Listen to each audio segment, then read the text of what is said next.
Do sparklings sing to your soul? I'll let you in on a not-so-little secret. Oregon makes fantastic sparkling wine. Welcome, my name is Azia, and this is Tasting with Azia. I'm here at Argyle Winery with my mom and brother, tasting at one of Willamette Valley's iconic sparkling houses. We are in Dundee, Oregon, about 40 minutes from Salem, Lake Oswego, and Beaverton, and about 55 minutes from PDX. A quick primer on sparkling wine. Sparkling wine can theoretically be made anywhere in the world. One of the ways to make sparkling wine or bubbly is called method champenoise. It is a multi-step process that relies on little, air quote, bugs called yeast. If this wine production were located in France's Champagne region, it would be called champagne. The figure of speech, all Scotch is whiskey, but not all whiskey is Scotch, echoes in this context. All champagne is sparkling wine, but not all sparkling wine is champagne. This is only to inform you that Argyle produces sparkling wine via method champenoise with Pinot Noir, Chardonnay, and Pinot Meunier. The multi-step process involves more labor, time, and technical machinery than most wines, assigning these bottles a higher price tag than many other still wines. Our tasting host, Joe, is knowledgeable in this winemaking process and shared with us the history of Argyle, the land on which the grapes are farmed, and annual differences between blends and other variable factors within each bottle. Joe is incredible, and everyone who pours at Argyle that I've seen here is a top-notch wine educator and often certified as a sommelier. If you're into the details, friendly hauntings, and nuanced notes from the terroir, consider bringing a notepad. My mom brought Zippy, her electric wheelchair. Although my mom enjoys wine, normally going to tastings is not an activity she enjoys because there's too much walking, which can be difficult to gauge before going to a new tasting room. Considerations include the parking lot, the presence of stairs, and the distance needed to walk. At Argyle, the accessibility considerations offer an easy and straightforward experience for my mom in her wheelchair. There are enough handicapped parking spots that lead straight from the parking lot to the outdoor foyer and into the tasting room. No stairs whatsoever.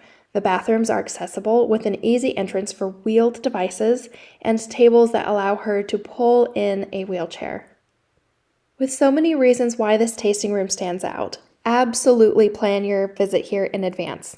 Make a reservation on their website, though if you pop in for a bottle to go, it never hurts to ask if there's space just to have a glass. Plan to spend an hour and a half in your tasting. It may only be a handful of pours, but it's too easy for time to slip away in this environment. You'll be seated indoors or outdoors with table service coming to you. Tastings begin at $45 a person. For club members, the fee is waived for at least 4 people and up to 8, depending on your club level. This is a club that I personally belong to. 1, for this benefit, and 2, I love coming here with friends. There are charcuterie boxes available for purchase. Order this in advance if you want one because they may sell out. Keep in mind that you can't bring outside food or drinks into the tasting room.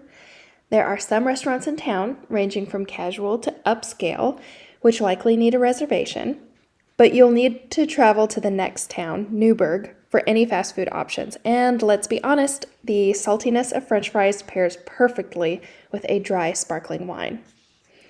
The environment balances between urban and agriculture.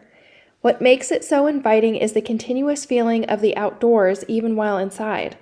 A covered patio directly sits across the floor-length windows on 2 sides of the tasting room, whose high ceilings are complemented by repurposed wooden beams.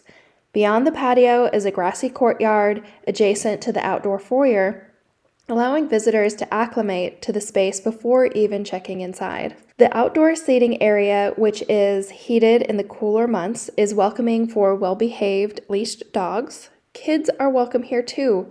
We saw a couple of elementary-aged youth playing at the edge of the tented area while we were tasting.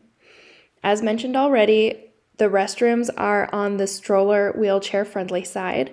The spacious restrooms have changing tables on both the male and female sides. It's a nice space for anyone to freshen up after an hour of tasting delicious bubbly.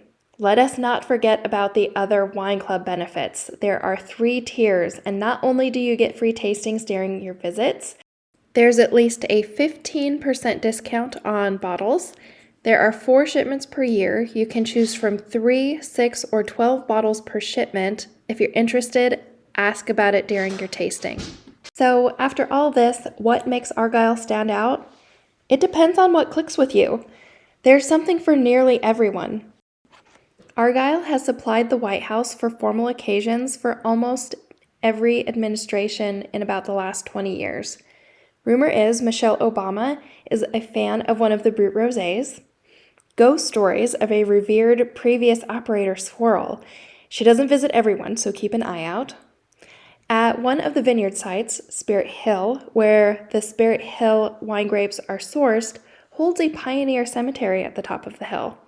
When changing the crop from Christmas trees to grapevines, the cemetery was discovered and properly fenced off out of respect. These are just some of the bespoke things we learned while tasting here. Argyle has a full range of sparkling wines, including sparkling Meunier, rare in these parts. Stills include Chardonnay, amazing, Riesling, and a still Pinot Meunier. And of course, Willamette Valley Pinot Noirs. Currently, prices range from $35 to $115 a bottle, and Magnums will run up to $200 a bottle. Enjoy just the tasting, but let me warn you, plan to bring home at least a bottle for you and your bestie. It's that good. Remember, don't forget to tip your host, subscribe, and find out where I go next. What do you think? Okay, so I don't ever really go wine tasting, but I was so impressed by the sommelier that was telling us all about every single wine. I feel like I learned a lot and had no background in it before. The wine was amazing. I don't even drink wine or champagne, but every one of these sparkling wines I had, I would buy a bottle. So it was amazing. The wine is wonderful and great. The setting is beautiful. There is a tasting room cat, and there is a rumored ghost. How much better can you get? Come on, you gotta come visit.